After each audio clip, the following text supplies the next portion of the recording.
오늘 우리에게 주신 하나님의 말씀은 사도행전 말씀입니다. 사도행전 27장 20절에서 또 26절, 그리고 사도행전 28장 31절 말씀입니다. 설교 제목은 영적 전쟁 담대하게 거침없이입니다. 여러 날 동안 해도 별도 보이지 아니하고 큰 풍랑이 그대로 있음에 구원의 여망마저 없어졌더라. 여러 사람이 오래 먹지 못하였음에 바울이 가운데 서서 말하되, 여러분이여 내 말을 듣고 그에 대해서 떠나지 아니하여 이 타격과 손상을 면하였더라면 좋을 뻔하였느니라. 내가 너희를 권하노니 이제는 안심하라. 너희 중 아무도 생명에는 아무런 손상이 없겠고 오직 배뿐이니라. 내가 속한 바 곧 내가 섬기는 하나님의 사자가 어젯밤에 내 곁에 서서 말하되, 바울아 두려워하지 말라. 내가 가이사 앞에 서야 하겠고 또 하나님께서 너와 함께 항해하는 자를 다 내게 주셨다 하였으니 그러므로 여러분이여 안심하라. 나는 내게 말씀하신 그대로 되리라고 하나님을 믿노라. 그런즉 우리가 반드시 한 섬에 걸리리라 하더라. 31절 말씀 우리 함께 있습니다. 시작. 하나님의 나라를 전파하며 주 예수 그리스도에 관한 모든 것을 담대하게 거침없이 가르치더라. 살아계신 하나님의 말씀입니다. 오늘 설교는 영적 전쟁에 관한 이야기입니다. 우리가 영적 전쟁을 피할 수가 없는데 영의 세계에서 살아가기 때문에 그 영적 전쟁을 어떻게 해야 승리할 것인가, 그 승리의 요소를 함께 살펴보면서 은혜를 나누고자 합니다. 지금 미국은 전 세계 경찰 국가로서 세계 방방곡곡에서 지금 전쟁을 하고 있습니다. 근데 놀라운 것은 애진간한 전쟁은 거의 대부분 미국이 지금 승리하고 있습니다. 그 이유가 뭔지 아십니까, 여러분? 여러 가지 이유가 있겠지만 가장 직접적인 원인은 미국의 공군력이 대단하게 앞서 있습니다. 어떤 시뮬레이션, 전쟁을 하기 전에 모의 전쟁을 컴퓨터로 보통 해보는데, 그 모의 전쟁에 따르면은 러시아 전투기 한 20대와 미군의 공군 전투기 3대가 맞붙으면은 3대가 이긴다는 그런 결과가 나오고 있습니다. 그 정도로 성능이 월등하기 때문에 공군력에서 너무 앞서가기 때문에 큰 전쟁에서 미국이 승리할 수밖에 없는 것입니다. 전쟁이 일어나면은 먼저 큰 전투기를 먼저 보냅니다. 전투기를 보내가지고 상대방을 초토화시킨 다음에 그 다음에 육군과 보병이 들어가는 것입니다. 보병이 아무리 강해도, 보병은 총을 들고 싸우기 때문에 아무리 강해도 아군의 피해가 어느 정도 있을 수밖에 없습니다. 하지만 공군력이 강하면은 아무런 피해가 없이 적군을 초토화시킬 수가 있는 것입니다. 영적인 세계에서도 여러분들 우리의 능력, 인간의 능력, 또 우리의 노력을 육군 혹은 보병에 비유를 한다고 한다면은 하나님의 능력, 특별히 우리의 기도의 능력은 어떤 능력이겠습니까? 공군의 능력일 줄로 믿습니다. 이스라엘 백성들이 애굽을 탈출해서 모세의 인도를 따라서 출애굽했을 때 한 민족으로서, 이제 한 민족이 됐죠. 그때는 한 민족으로서 최초에 했던 전쟁이 아말렉과의 전쟁이었습니다. 민족과 민족이 맞붙어서 싸울 때 모세는 여호수아를 명령해서 너가 백성들을 데리고 나가서 싸우라 라고 말을 하고 본인은 정작 전쟁터로 나가지를 않았습니다. 모세는 전쟁터로 나가지 아니하고 정반대로 산 꼭대기로 올라갔습니다. 모세는 칼을 들지 않고 대신에 지팡이를 들고서 산 위로 올라간 것입니다. 왜 그랬을까요? 그 당시에 정치적 지도자이고 영적인 지도자가 모세가 앞장서서 칼을 들고 왜 싸우지 않았을까요? 그것은 모세는 그 전쟁의 본질을 정확하게 알고 있었기 때문입니다. 아말렉과의 전쟁은 육의 전쟁이 아니라 영의 전쟁이었던 것입니다. 그리고 그것을 하나님께서는 모세에게 가르쳐 주셨습니다.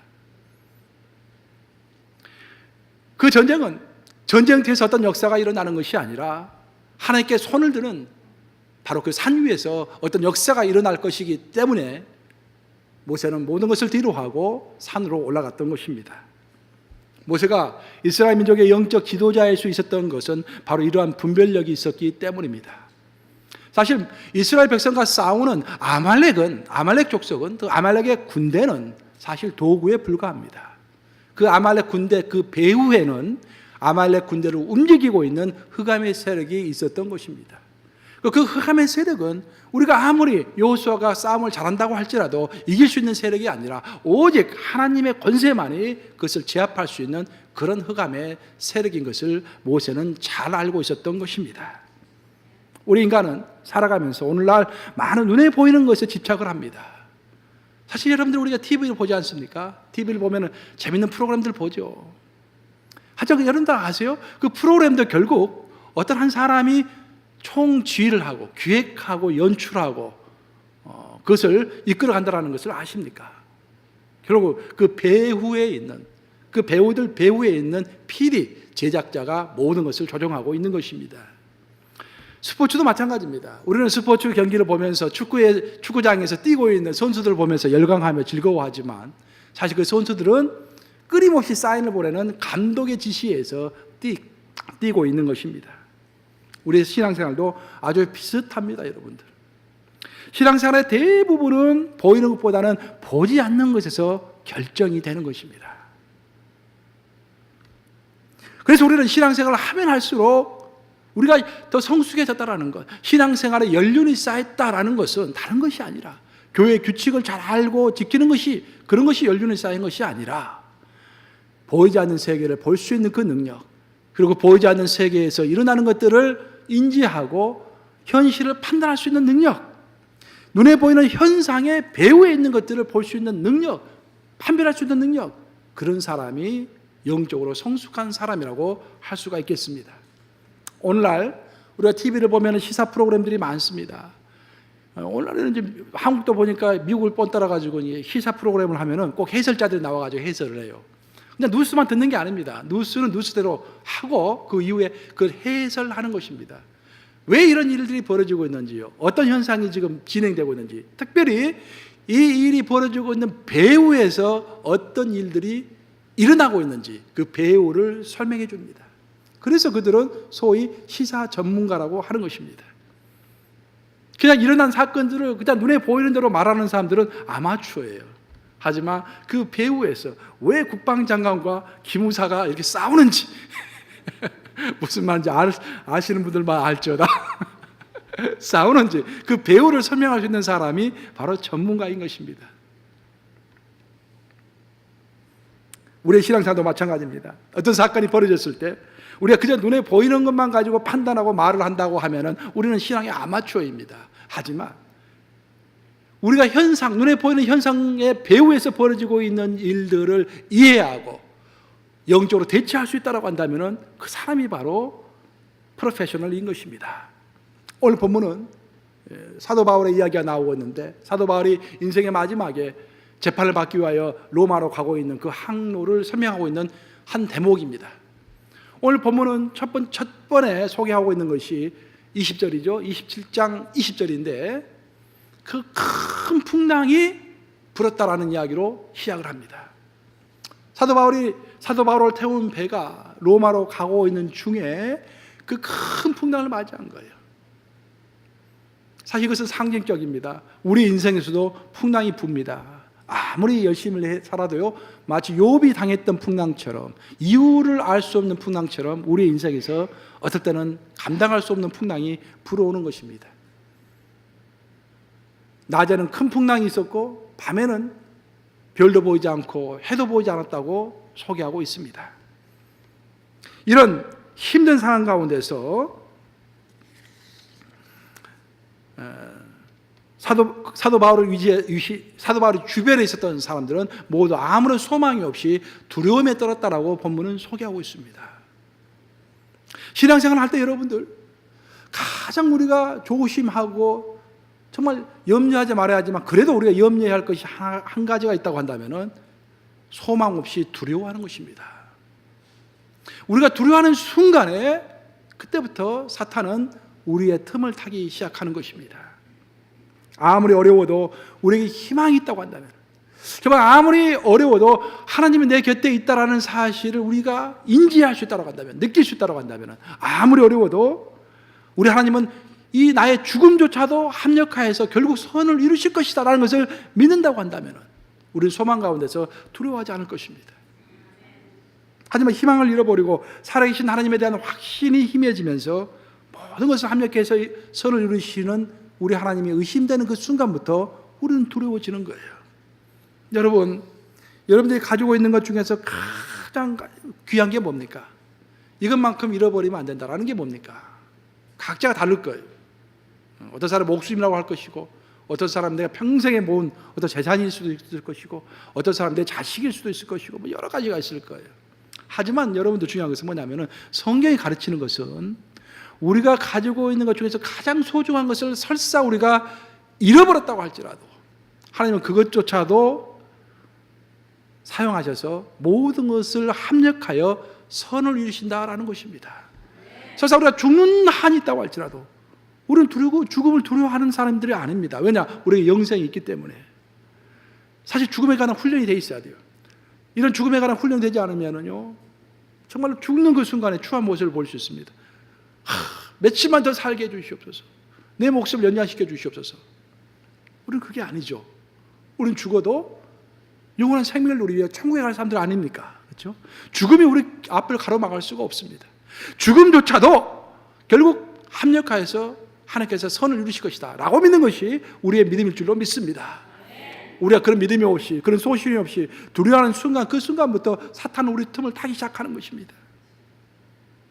이런 일생일 때, 정말 위험한 상황에 처해 있을 때 사도 바울은 정말 놀랄만한 어떤 일을 경험하게 됩니다. 그 경험이 오늘 본문에 나오는 사도행전 27장 23절과 24절 말씀입니다. 우리 함께 같이 읽어보겠습니다. 시작. 내가 속한 바 곧 내가 섬기는 하나님의 사자가 어젯밤에 내 곁에 서서 말하되 바울아 두려워하지 말라. 내가 가이사 앞에 서야 하겠고 또 하나님께서 너와 함께 항해한 자를 다 내게 주셨다 하였으니. 여러분, 지금 풍랑이 불고 있습니다. 근데 여러분들 이 본문을 읽으면서 무엇을 느끼십니까? 우리가 여기서 알아야 할 것은 뭐냐면은 바울이 항해를 하는데 큰 풍랑이 일어났다라는 것이 중요한 것이 아니라 그 풍랑 가운데서도 하나님의 음성을 들었다라는 것이 중요할 줄로 믿습니다. 인생의 풍랑의 홈사가 어디 있습니까? 모든 사람이 인생의 풍랑을 맞이합니다. 근데 중요한 것은 어떤 사람은 그 가운데서 하나님의 음성을 듣는 사람이 있는 반면에 어떤 사람은 그 음성을 듣지 못한다는 거예요. 근데 놀라운 것은 풍랑이 그냥 풍랑으로 했습니까? 오늘 본문을 읽어보시면 그냥 풍랑이라고 하지 않고 어떤 풍랑? 큰 풍랑이라고 했어요. 큰 풍랑. 큰 풍랑이면 엄청난 소리가 들릴 것입니다. 그렇죠? 다른 소리가 다 들리지 않을 거예요. 옆에서 막 말하는 사람 소리가 들리지 않을 거예요. 옆에서 막 고함을 쳐도 어떤 소리인지 다 들리지 않아요. 큰 풍랑이 지금 일고 있기 때문에. 근데 그 가운데서도 바울은 하나님의 사자, 영어로 성경으로 보면 엔젤이라고 돼 있는데 성령이라고 봐도 괜찮을 것 같고요. 하나님의 사자의 음성을 들을 수가 있었다라는 것입니다. 왜 그랬을까? 그것은 사도 바울이 평상시에 하나님과 긴밀한 동행을 했기 때문에 하나님의 음성은 이런 것이다라고 알고 있었기 때문입니다. 목자를 따르는 양들은 목자의 무엇을? 음성을 안다고 했잖아요. 음성을 듣고서 이게 하나님의 음성이구나라고 분별할 수 있었던 것입니다. 평상시에 하나님과 같이 동행하니까, 평상시에 내가 기도해 보니까 이렇게 하면은 하나님께서 응답하시더라. 또 이것은 하나님이 이렇게 하라는 사인이더라 라는 그런 내공이 쌓였기 때문에 사도 바울은 그 풍랑 가운데서도 하나님의 음성을 들을 수가 있었던 것입니다. 어떤 권사님이 한 번은 곤충학자를 초대해 가지고 집에서 만찬을 하게 됐어요. 귀하신 선임을 모셔서 이제 다만을 하고 저녁 만찬을 하기 전에 목사님이 뒷뜰을 구경시켜 줬습니다. 그 집은 뜰이 굉장히 컸는데 담이 없이 그 집 뒤에는 전부 숲이었어요. 숲과 연결되어 있어요. 집이 좋은 집이.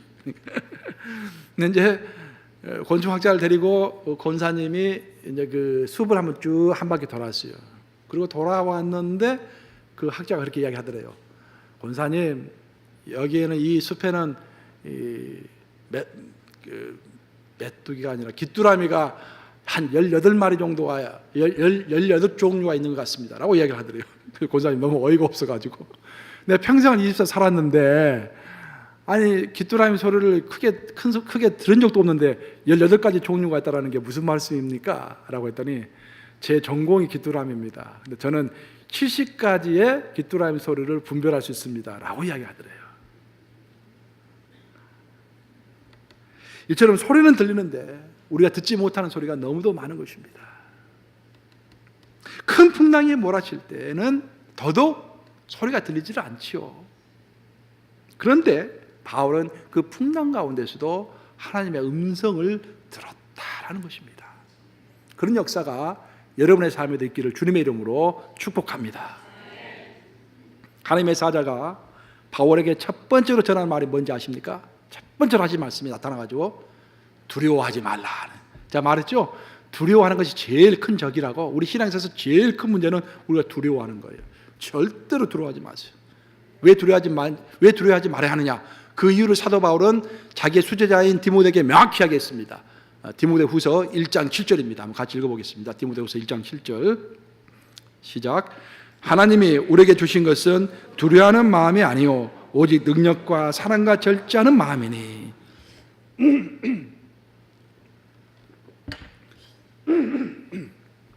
죄송합니다.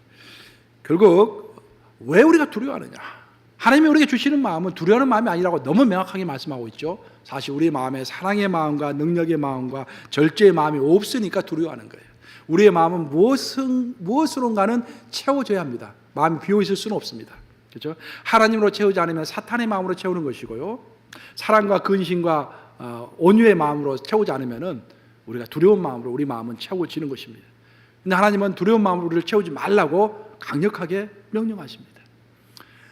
천사가 나타나서 사도 바울에게 첫 번째로 너는 두려워하지 말라라고 하신 다음에 두 번째로 하신 말씀이 너는 반드시 가이사라 앞에 서야 할 것이다. 가이사 앞에 서야 할 것이다. 로마 황제 앞에 서야 할 것이다라고 이야기합니다. 즉 사도 바울의 사명에 대해서 이야기하는 것입니다. 사도 바울은요 그 배를 그냥 아무 생각 없이 타지 않았습니다. 단순히 즐기기 위해서 그 배를 탄 것이 아닙니다. 사도 바울은 어떤 사명을 가지고 그 배를 탄 것입니다. 저는 이 말이 너무도 중요할 줄로 믿습니다. 왜냐하면 여러분들 사도 바울이 우리에게 뭐라고 했습니까? 너희가 먹든지 마시든지 무엇을 하든지 주의 영광을 위하여 하라라. 우리가 물 한 컵 마시는 것도 아무 의미 없이 마시지 말라라는 것입니다. 물 한 컵 마시는 것도 주님의 영광을 위하여 사명감을 가지고 물 한 컵 마시라라는 것입니다. 굉장히 강조하는 것이죠. 사도 바울도 마찬가지입니다. 아무 생각 없이 그 배에 탄 게 아니에요. 자기가 그 배를 타는 것이 고난인 것을 알고 있었습니다. 자기는 죄인의 신분으로서 그 배를 타고 로마까지 가는 것입니다. 왜 그랬습니까? 단순히 풀려나기 위해서 로마로 가는 것입니까? 풀려나는 것이 목적이 아닙니다.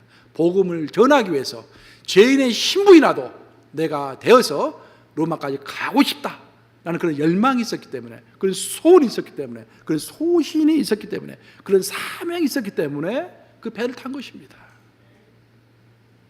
여러분 지금 여기 앉아 계시잖아요. 사명을 가지고 앉아 있어야 할 줄로 믿습니다, 여러분들.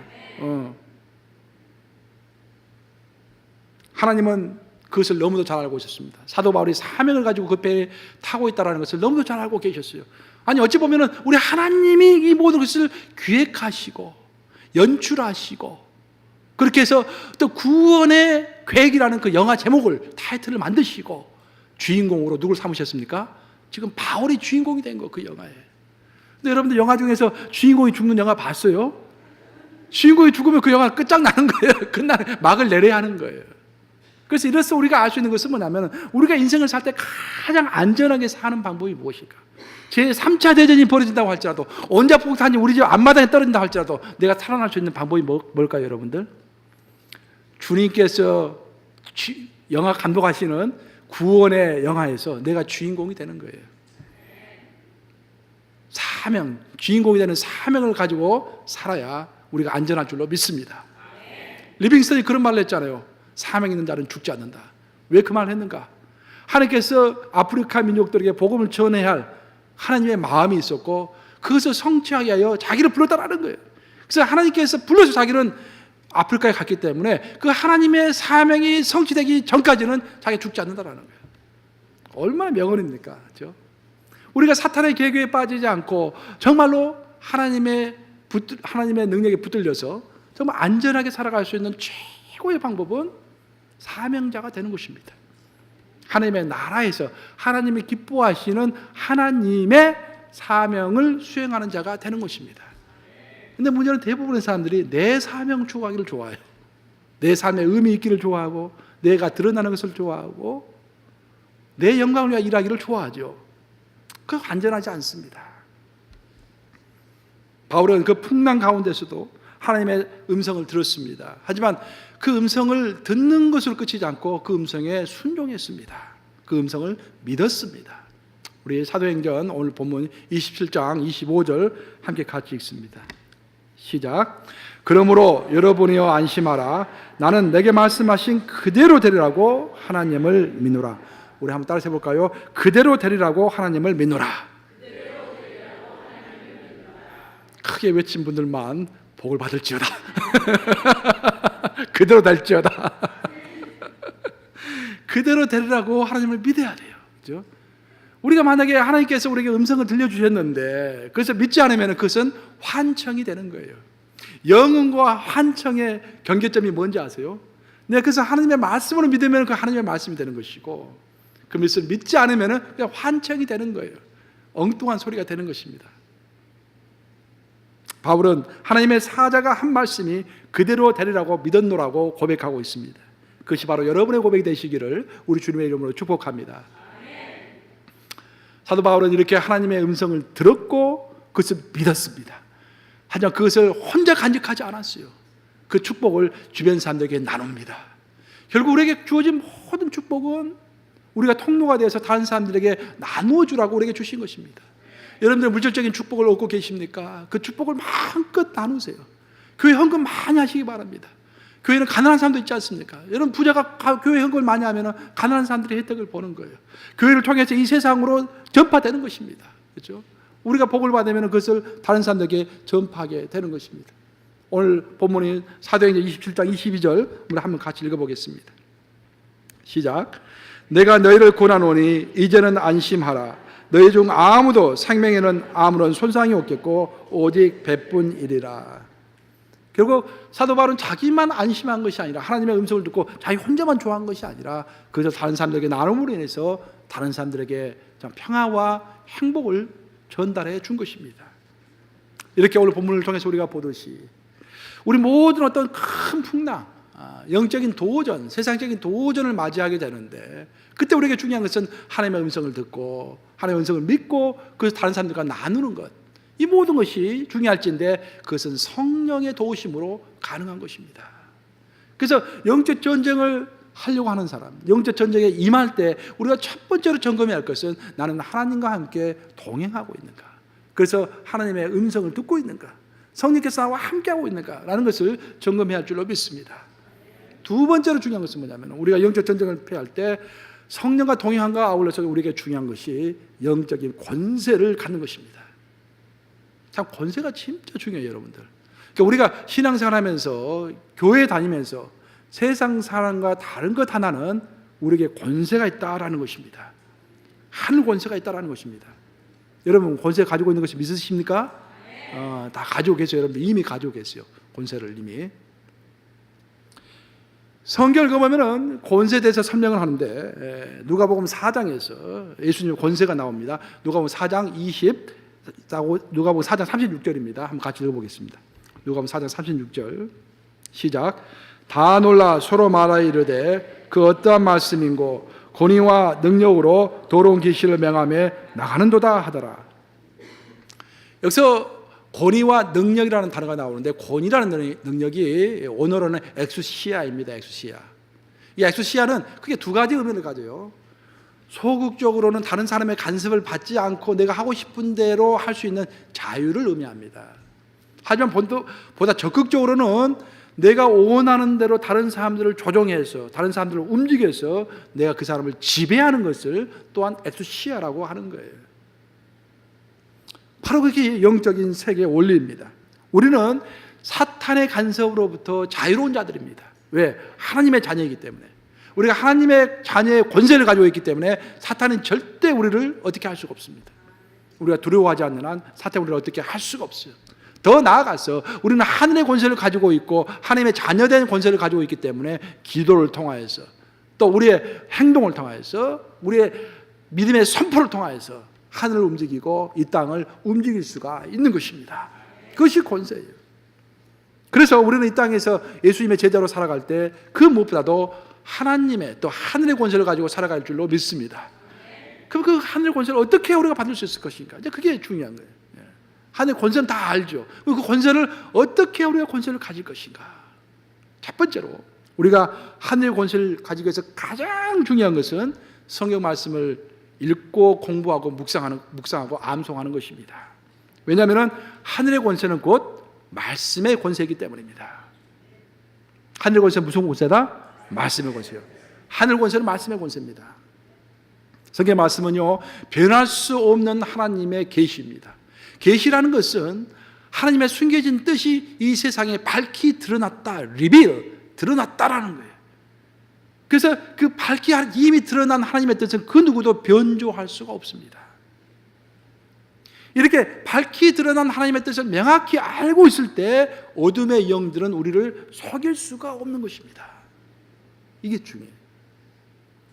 사탄은 가장 기본적으로 성경이 사탄을 설명할 때 거짓의 영, 속이는 영이라고 이야기하고 있습니다. 그 뜻은 뭐냐면은 사탄은 우리를 항상 속이면서 우리를 조종한다라는 것입니다. 근데 우리가 알면 우리를 속일 수 있겠습니까? 없겠습니까? 우리가 모르기 때문에 우리를 속이는 것입니다. 인류 최초의 죄를 지었던 하와도 사탄이 그 하와를 속였죠. 하나님의 말씀을 약간 변조해가지고 속였죠. 그 속임수에 넘어간 것입니다. 예수님께서 공생애를 시작하시기 전에 40일 동안 광야에서 사탄에게 시험을 받을 때도 그 사탄이 예수님을 속이려고 했습니다. 그렇죠? 그때 예수님은 항상 뭐라고 답변하셨습니까? 성경에 가라사대, 성경에서 말씀하시되 It is written, 성경에서 말씀하시되 라고 이미 명확하게 밝혀진 하나님의 뜻을 가지고 그 모든 속임수를 물리쳤던 것입니다. 문제는 뭐냐면 우리가 그것을 모르기 때문에 속는 거예요. 우리가 이해하고 우리가 암송하고 있는 성경 한 구절 한 구절은요, 경찰 제복과도 똑같은 것입니다. 예를 들어서 어떤 큰 트럭이 여러분 앞으로 다가오고 있다고 해보세요. 그것을 여러분의 힘으로 막을 수 있겠습니까, 여러분? 절대 막을 수가 없습니다. 여러분 아무리 천하장사라 해도 그것을 막을 수가 없어요. 그렇죠? 조그만 승용차도 못 막는데 큰 트럭을 어떻게 막습니까? 하지만 만약 여러분들이 경찰 제복을 입고서 손을 딱 들어서 정지 신호를 한다면 어떻게 합니까? 딱 차는 멈추는 거예요. 왜 그럴까요? 그것이 법이기 때문입니다. 영적 세계에서도 법이 있습니다. 영적 세계에서는 성경 말씀이 법입니다. 그래서 우리가 아무리 의지력이 강하고 육체적인 힘이 있어도 내 내면이 성경의 말씀으로 충만하지 않고 내 내면이 성경 말씀을 제대로 이해하고 있지 못하면은 거짓 영들에게 속아서 패할 수밖에 없습니다. 그래서 우리가 성경 퀴즈도 하는 거예요. 오늘 성경 퀴즈 오늘 또 하잖아요. 아리송송하게 알면 안 돼요. 정확하게 알아야 돼요. 사탄이 하와를 속일 때도 할까 하노라 아리송송하게 속이잖아요. 이렇게 정확하게 암송하고 정확하게 알고 있어야 하는 거예요. 하지만 우리가 아무리 약해도 성경 말씀을 제대로 알아서 그 성경 말씀을 선포하면은 어둠의 영들은 물러갈 수밖에 없는 것입니다. 두 번째로 하늘의 권세는 하나님과의 긴밀한 동행이 있습니다. 모세가 시내산에 올라가서 40일 동안 하나님을 대면하고 내려왔을 때 모세의 얼굴은 해같이 빛났다고 했습니다. 여러분 제 얼굴이 빛납니까 지금? 그렇게 되기를 기도해 주세요. 얼굴이 해같이 빛났다. 왜 빛났겠습니까? 하나님을 계속해서 40일 동안 보니까 하나님의 영광이 전이 된 거예요. 하나님의 영광이 모세에게 전이가 된 것입니다. 여러분들 예수님의 제자 12제자였잖아요. 12제자가 하나같이 별로 똑똑한 제자들이 아니었죠. 다 물고기 잡는 어부였고 세리였고 뭐 그저 그런 사람들이었습니다. 근데 3년 동안 예수님과 함께 있었더니 다 권세자가 됐어요. 권세 있는 자들 다 되었어요. 하나님께서 능히 사용할 수 있는 놀라운 사람들이 다 되었습니다. 왜 그랬을까요? 4년 동안 예수님과 있으면서 예수님의 그 위대하심과 그 능력과 그 권세가 그들에게 전이 트랜스퍼 된 것입니다. 우리는 예배 드릴 때요 진지하게 들으셔야 돼요, 여러분. 예배가 뭐냐? 내가 목사 안수 받을 때 갑자기 물어보는 거예요. 목사 안수 인터뷰할 때는 뭐 어려운 거 질문하겠지 하고 준비 많이 하고 막 애우고 갔는데 영어로도 답변해야 하니까 막 애우고 갔는데 갑자기 너무 쉬운 질문을 하는 거야. What is worship? 하고 물어보는 거야. 예배가 뭐야?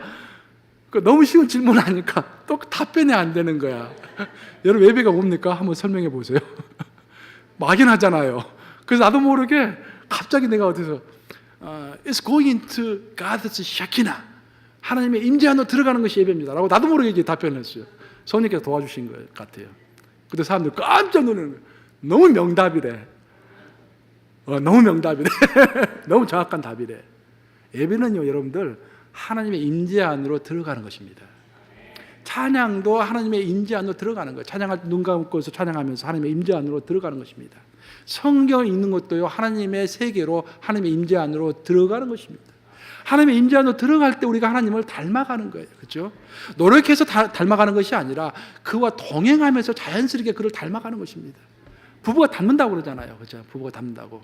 왜 닮습니까? 부부가 계속 동행하니까. 아내는 남편처럼 되고 남편은 아내처럼 되고. 우리 부부 보세요. 많이 닮았잖아요. 그렇죠? 세 번째로 하늘의 권세는요, 우리가 예수님을 하나님으로, 예수님을 내 인생의 주인으로 고백할 때 그 고백을 통해서 권세가 우리에게 오는 것입니다. 베드로가요, 가이사랴 빌립보에서 예수님을 고백할 때 주는 그리스도시요 살아계신 하나님의 아들이시나이다 라고 고백했습니다. 그때 예수께서 놀라운 말씀하셨는데, 내가 베드로 너 위에라고 말씀하지 않으셨어요. 너의 고백 위에, 너가 나를 그리스도라고 말하고 나를 하나님의 아들이라고 말하는데 내 그 고백 위에 음부의 권세가 틈을 타지 못하는, 결코 무너질 수 없는 교회를 세우리라라고 말씀하신 거예요.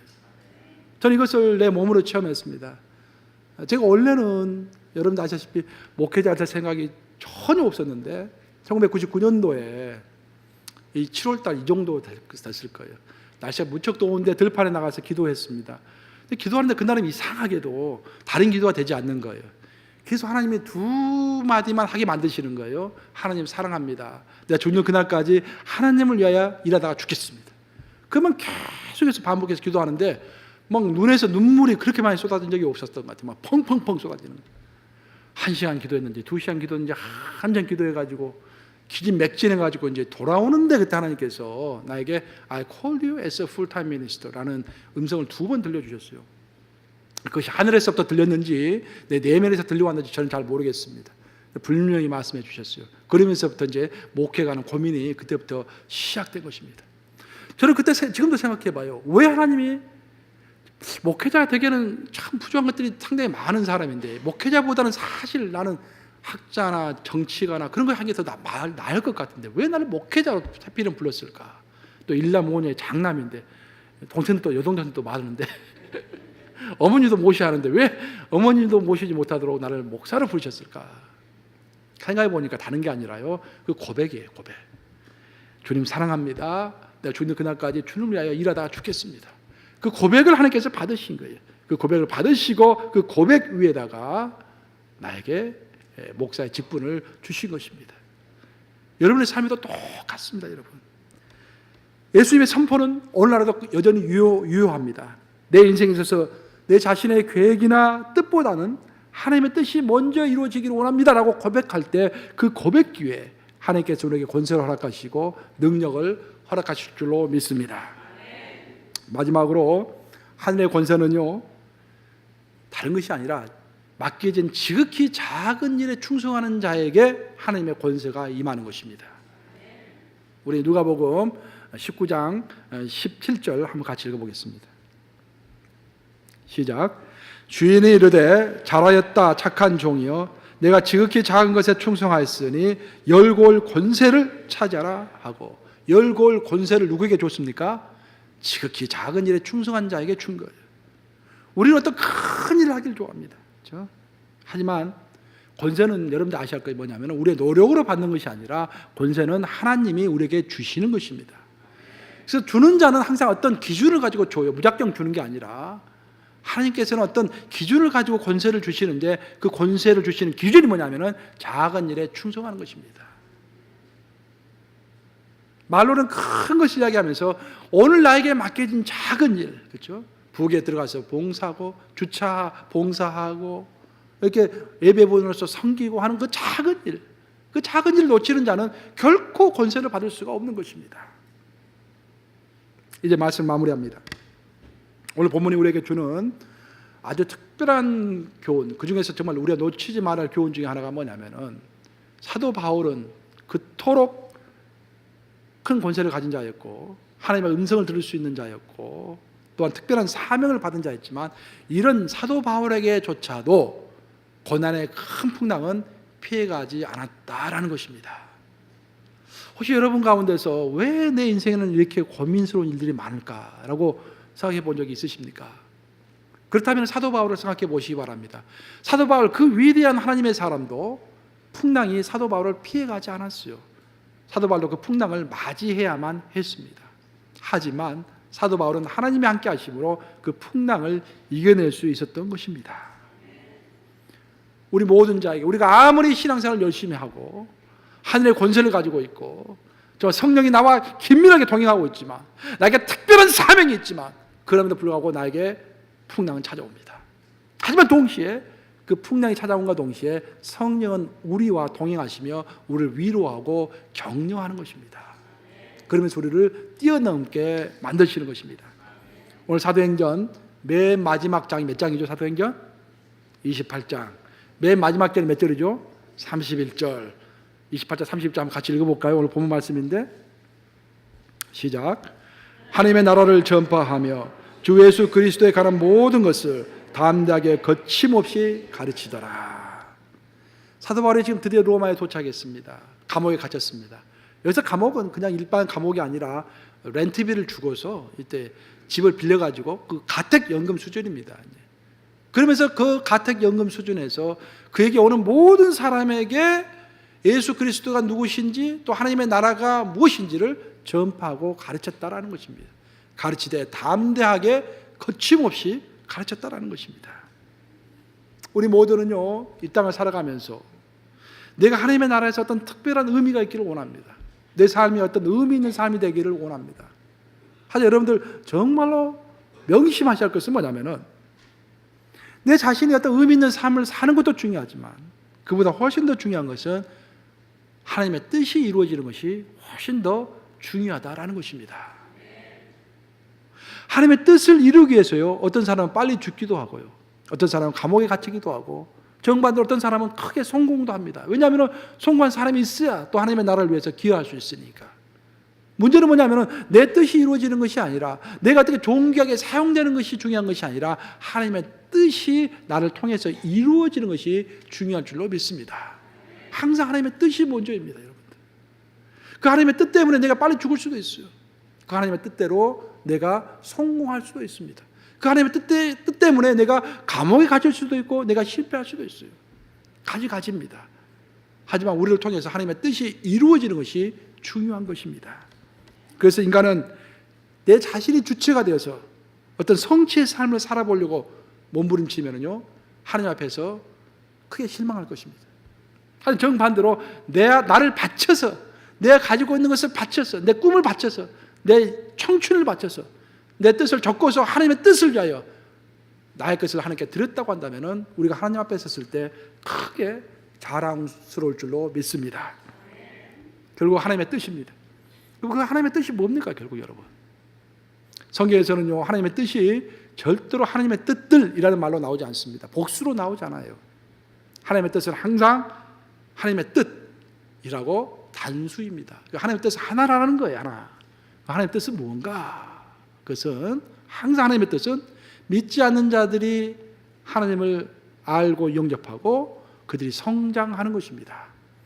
즉, 이 모든 세상 사람들이 하나님의 사람들이 되어서 하나님의 나라가 확장되어져 나가는 것이 하나님의 뜻인 것입니다. 그리고 사탄은 우리가 그런 하나님의 뜻을 이루고 수행하는 것을 방해해요. 우리의 관심이 그런 것에 가지 않도록 우리를 바쁘게 만듭니다. 우리를 엉뚱한 곳에 관심을 가지게 만듭니다. 서로가 싸우게 만듭니다. 그래서 우리의 관심이 그런 것에 있지 않아요. 하나님의 전도하고 선교하고 하나님의 나라 사람을 키우고 훈련하고, 목자님 너무 복잡해요. 그런 것을 다른 사람에 맡겨주세요. 나는 그냥 예배만 드리고 조용히 살고 싶어요. 그렇게 우리를 만드는 거예요.